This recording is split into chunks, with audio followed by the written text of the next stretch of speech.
السلام علیکم ورحمۃ اللہ وبرکاتہ۔ امید کرتی ہوں کہ سب لوگ خیریت سے ہوں گے، اور جو پچھلا لیسن تھا وہ آپ یاد بھی کر چکے ہوں گے اور نوٹ بک پر رائٹ بھی کر چکے ہوں گے۔ تو پہلے 5 اشعار کی تشریح چونکہ ہو چکی ہے، آج ہم شعر نمبر 6 سے شروع کریں گے۔ ٹھیک ہے، دیکھیں ذرا۔ فاطمہ گو شبنم افشاں آنکھ تیرے غم میں ہے،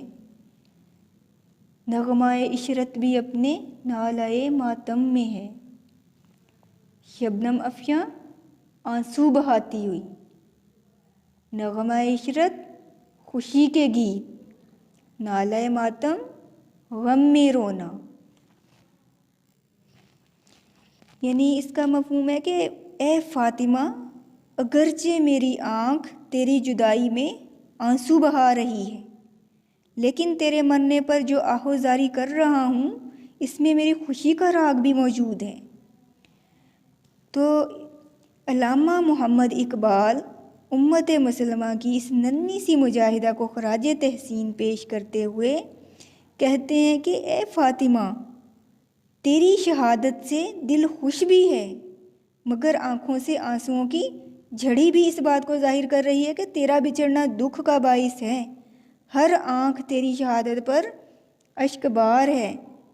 یعنی کہ تیرے بچھڑنے پر افسردہ ہے، اور جسم جو ہمارے ہیں وہ ساکت کھڑے ہیں، یعنی تیری جدائی کو ہم دل سے محسوس کر رہے ہیں۔ دوسرے مصرع میں شاعر کہتے ہیں کہ ہماری آنکھوں میں بظاہر آنسو تو تیرتے ہوئے دکھائی دیتے ہیں، لیکن جو ہمارا دل ہے نا وہ تمہاری شہادت پر اللہ کا شکر ادا کر رہا ہے۔ جدائی کے لیے ظاہراً غم کی تو ایک صورت ہے، لیکن اس غم کے پیچھے خوشی کے شادیانے بھی چھپے ہوئے ہیں، کیونکہ ہمیں معلوم ہے جو بندہ مومن کے لیے شہادت سے بڑھ کر کوئی اعزاز نہیں ہوتا کہ وہ اسے حاصل کر سکے۔ علامہ اقبال نے دوسری جگہ فرمایا تھا نا کہ شہادت ہے مومن و مقصود مومن، کہ شہادت ہے مطلوب و مقصود مومن، نہ مال غنیمت نہ کشور کشائی۔ اصل میں شاعر جو ہیں وہ ننھی مجاہدہ کی جدائی میں افسردہ دکھائی دیتے ہیں، لیکن اس افسردگی کے پردے میں جو خوشیاں ہی خوشیاں جھلک رہی ہیں، ظاہر سی بات ہے کہ جو تن اللہ کی رضا کے لیے قربان ہو جاتا ہے اس کے لیے دنیا میں غم نہیں کیا جاتا، بلکہ اسے اللہ کا فضل جانتے ہوئے خوشی منائی جاتی ہے۔ یہ آنسو تو ہیں وہ صرف تیری جدائی کی وجہ سے ہیں، مگر تو نے جو یہ کارنامہ سر انجام دیا ہے اور اللہ تعالیٰ نے تجھے اس درجہ پر فائز کیا ہے، اس پر ہمارے دل بہت خوش ہیں۔ رقص تیری خاک کا کتنا نشاط انگیز ہے، ذرہ ذرہ زندگی کے سوز سے لبریز ہے۔ رقص ناچ، خاک مٹی، نشاط انگیز خوشی پیدا کرنے والا، سوز غم، لبریز بھرا ہوا۔ یعنی اس کا مفہوم ہے کہ اے فاطمہ، تیری قبر کی مٹی جو ہوا میں ادھر ادھر اڑ رہی ہے، اس میں رقص یعنی ناچ کی سی کیفیت معلوم ہوتی ہے، اور اس کے ارد گرد کا یہ جو ناچ ہے نا، یعنی کہ قبر کے ارد گرد جو مٹی ہے اس کا جو ناچ ہے نا وہ خوشی پیدا کرنے والا ہے۔ اس مٹی کا جو ایک ایک ذرہ ہے وہ زندگی کے سوز سے بھرا ہوا ہے، یعنی کہ زندگی چھن جانے کے غم سے بھرا ہوا ہے۔ یعنی اس شعر میں علامہ محمد اقبال امت مسلمہ کی چھوٹی سی یعنی کہ جو بچی ہے اس کی شہادت پر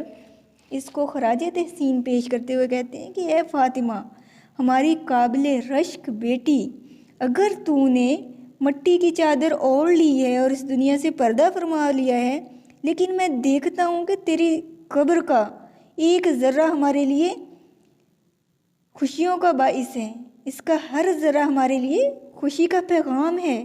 یعنی کہ تیری قبر سے اڑنے والے جو مٹی کے ذرات ہیں نا وہ خوشی میں جھوم رہے ہیں کہ اللہ تعالیٰ نے ان کے مقدر میں اتنی عظیم مجاہدہ اسلام کا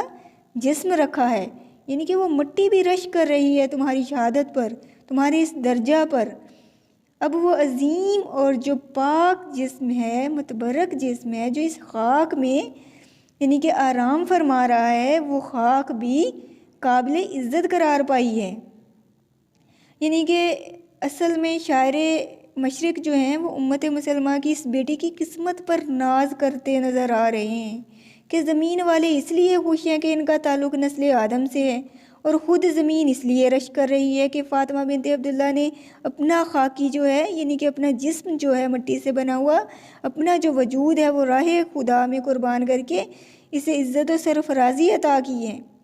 کیونکہ آج وہ جس مٹی میں آرام فرما رہی ہے وہ خاک بھی اندر سے یعنی کہ جنت کے باغ کا روپ اختیار کر چکی ہے۔ یعنی کہ اس جنت کے باغ میں ننھی سی جو شہیدہ اسلام ہے بڑے آرام سے میٹھی نیند سو رہی ہے کوئی ہنگامہ تیری تربت خاموش میں، پل رہی ہے ایک قوم، پل رہی ہے ایک قوم تازہ اس آغوش میں۔ ہنگامہ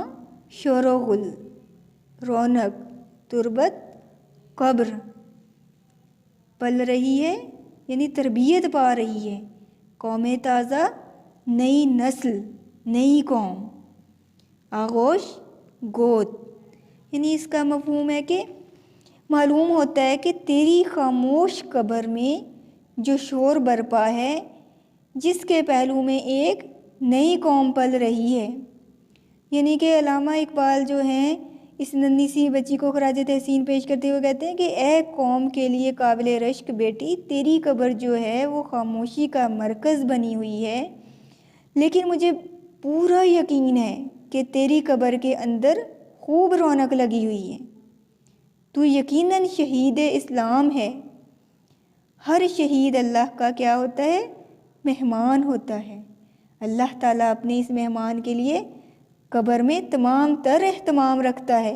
فرشتے اس کے لیے قبر میں پر بچھاتے ہیں، حوریں اس کے دیدار کے لیے آتی ہیں۔ قبر کے باہر تو خاموشی ہوتی ہے، لیکن قبر کے اندر خوب رونقیں لگی ہوتی ہیں۔ یعنی یہ اعزاز سارے کس کے لیے ہیں؟ جو اللہ کی راہ میں اپنا تن من قربان کر دے۔ دوسرے شعر میں شاعر کہتے ہیں کہ اے بنت اسلام، تو نے میدان جنگ میں جس جذبہ و جنون کو ظاہر کیا ہے نا، اس جذبہ نے ہر درد مند مجاہد کے دل کو گرما دیا ہے، یعنی اس کے جذبہ کو اور بڑھا دیا ہے۔ بیٹی، تم چھوٹی سی عمر میں ضرور ہو، لیکن تم نے جو اپنی ہمت اور بے مثال بہادری کی بدولت لوگوں کو ایک جذبہ عطا کیا ہے نا، وہ بھی قابل دید ہے۔ شاعر اصل میں یہ کہہ رہے ہیں کہ فاطمہ کی گود میں ایک قوم کے کئی بہادر پرورش پا رہے ہیں، یعنی کہ جو وہ تاثر چھوڑ کر گئی ہے وہ ہماری قوم کے نوجوانوں پر چھا گیا ہے۔ گویا فاطمہ کی ذات جو امت مسلمہ کے نوجوانوں کے لیے مثالی کردار بن چکی ہے، ایسا کیوں نہ ہو کہ اس نے اپنی جان کا نذرانہ پیش کر کے اسلام کو عظمت عطا کی ہے، تو اللہ تعالیٰ نے اسے عظمتوں کا امین بنا دیا ہے۔ تو جو اللہ کی راہ میں جان قربان کرتا ہے اللہ کی رضا کے لیے، تو پھر اللہ تعالیٰ بھی اسے ایسا ہی انعام دیا کرتے ہیں۔ تازہ انجمن کا فضائے آسماں میں ہے ظہور، دیدائے انسان سے نہ محرم ہے جن کی موج نور۔ تازہ، نیا، انجم، ستارہ، یعنی کہ نئے ستارے، یعنی اس سے مراد ہے نئی نسل۔ فضائے آسمان یعنی آسمان کی وسعتوں پر، آسمان کی بلندیوں پر۔ ظہور، ظاہر ہونا۔ دیدہ انسان، انسانی آنکھ۔ نہ محرم، نہ واقف۔ موج نور، روشنی کی لہر۔ یعنی اس کا مفہوم ہے کہ آسمان کی وسعت میں جو نئے ستارے نمودار ہو رہے ہیں، جن کی روشنی کی لہر ہے وہ لوگوں کی آنکھوں تک نہیں پہنچی۔ یعنی کہ شاعر مشرق علامہ محمد اقبال جو ہیں وہ اس بچی کو خراج تحسین پیش کرتے ہوئے کہتے ہیں کہ اللہ تعالیٰ آسمان کو زینت بخشنے کے لیے ہر روز نئے ستارے پیدا فرماتے ہیں۔ فاطمہ بنت عبداللہ کی شہادت کی خوشی میں کائنات کے خالق نے آسمان کو نئے ستاروں سے بھر دیا ہے تاکہ زمین والے آسمان کی طرف دیکھنے پر مجبور ہو جائیں۔ یعنی کہ اس قوم میں جو اللہ تعالیٰ پیدا کرنے جا رہے ہیں فاطمہ جیسے ستارے، اگر فاطمہ کو اللہ تعالیٰ نے پردہ دے دیا ہے تو اس جیسے اور بہت سارے ستارے آسمان پر چمکنے والے ہیں۔ کہ آج بنت اسلام نے شہادت پائی ہے، اللہ تعالیٰ نے اس کے استقبال کے لیے آسمان پر چراغاں کا منظر پیش کر دیا ہے۔ اس مجاہدہ کا استقبال فرشتے ستاروں کی روشنی میں کر رہے ہیں۔ دوسرے مصرع میں شاعر کہتے ہیں کہ ان ستاروں سے نکلنے والی نور کی موجیں جو ہیں، لہریں جو ہیں، انسانی آنکھ سے ناواقف ہیں، کیونکہ ان ستاروں کو معلوم نہیں ہے کہ انسان اللہ کی بہترین تخلیق ہے، اور جب یہ بہترین تخلیق اللہ کے راستے میں بہترین عمل اختیار کر کے جام شہادت نوش فرماتی ہے تو اللہ تعالیٰ بھی اس کی آنکھوں میں جو عجیب چمک پیدا کر دیتا ہے نا، تو وہ بھی قابل دید ہوتی ہے۔ شہید کے بدن سے گرنے والے خون کے ہر قطرے کے بدلے میں اللہ تعالیٰ ایک نئے ستارے کو روشنی اور نور پیدا کر دیتا ہے۔ اصل میں شاعر جو ہے نا وہ فاطمہ بنت عبداللہ کو خراج تحسین پیش کرتے ہوئے کہہ رہے ہیں کہ جس بہادری اور جاں بازی کا مظاہرہ کرتے ہوئے اللہ کی راہ میں اس نے اپنے آپ کو قربان کیا ہے نا، ایسی مثال دنیا کی تاریخ میں ڈھونڈنا ناممکن ہے۔ جن کی تابانی میں انداز کہن بھی نو بھی ہے اور تیرے کوکب تقدیر کا پرتو بھی ہے۔ تابانی چمک دمک، انداز کہن بزرگوں کے طریقے یعنی پرانے انداز، نو نیاپن، کوکب تقدیر مقدر کے ستارے، پرتو عکس،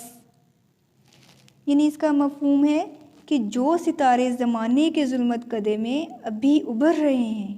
ان میں پرانی طرز کی روشنی بھی موجود ہے اور نئی طرز کی بھی، ان میں تیری قسمت کے ستارے کا عکس بھی ہے۔ یعنی علامہ محمد اقبال اس ننھی سی بچی کو خراج تحسین پیش کرتے ہوئے کہہ رہے ہیں کہ اے فاطمہ، تیری ادائے شہادت جو ہے وہ بارگاہ اقدس میں مقبولیت حاصل کر چکی ہے۔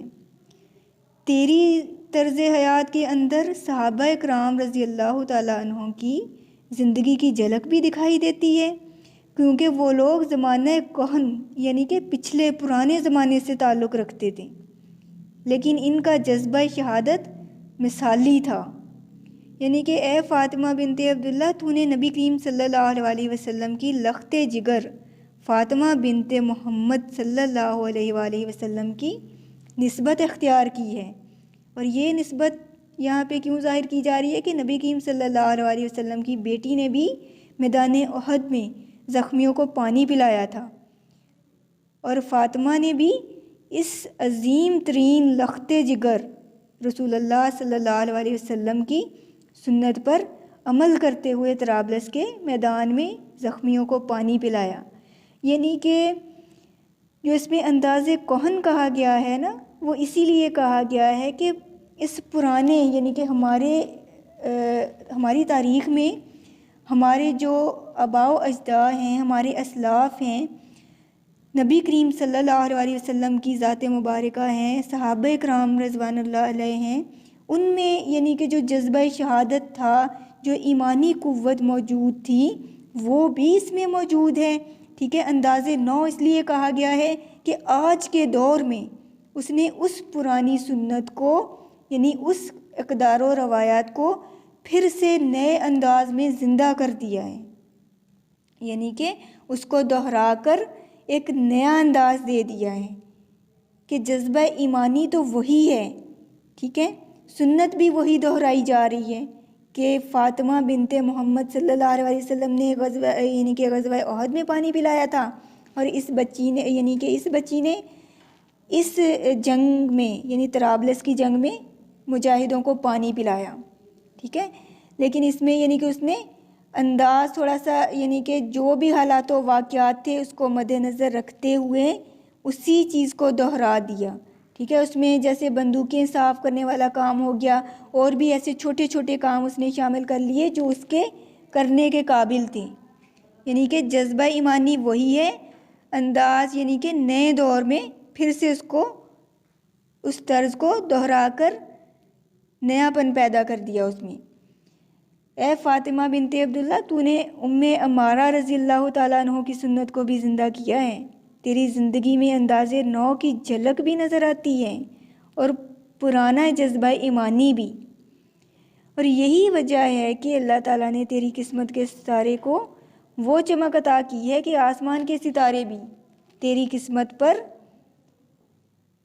رشک کرتے ہوئے معلوم ہو رہے ہیں، کہ تیری قسمت کے ستارے کا عکس معلوم ہوتے ہیں۔ وہ ستارے تیری عظمتوں سے روشنی کی بھیک مانگتے نظر آتے ہیں۔ اصل میں شاعر یہ کہنا چاہتے ہیں کہ اسلام کے شہیدوں کے طرز حیات میں دونوں رخ پائے جاتے ہیں، وہ صحابہ کرام رضوان اللہ علیہ کی طرح سادہ لوگ اور نبی کریم صلی اللہ علیہ وسلم کی ذات پر اپنے آپ کو قربان کرنے والے ہوتے ہیں، اور موجودہ زمانے کے مطابق چلنے والے بھی ہوتے ہیں۔ آسمان کے ستارے بھی ان کے خوبصورت چہروں سے روشنی مسعار لیتے ہوئے دکھائی دیتے ہیں۔ یعنی کہ علامہ اقبال اس پوری نظم میں فاطمہ بنت عبداللہ کی اس چھوٹی سی عمر میں اتنے بڑے جذبہ شہادت کو خراج تحسین پیش کر رہے ہیں، کیونکہ اتنی چھوٹی سی عمر میں اس جذبہ کا موجود ہونا اور پھر اس جذبہ کی قبولیت کہ اس کو شہادت انعام میں دیے جانا، اس سے علامہ اقبال بہت متاثر ہیں، اور اس سے متاثر ہو کر انہوں نے یہ نظم تحریر فرمائی۔ تو آپ نے اچھے طریقے سے اس کو یاد کرنا ہے، اور نوٹ بک پہ جیسے میں نے آپ کو پیٹرن بتایا ہے اسی کے مطابق آپ نے اتارنا ہے، ٹھیک ہے۔ اچھے طریقے سے آپ نے اس کو یاد کرنا ہے۔ آپ کو میں اس کا جو خلاصہ ہے، جو مرکزی خیال ہے، وہ بھی آپ کو بتائے دیتی ہوں، وہ آپ نے نوٹ بک پہ اتارنا ہے، اور آگے ہم اس کی ایکسرسائز کریں گے، ٹھیک ہے۔ اس کو اچھے طریقے سے کیجیے گا۔ اللہ حافظ۔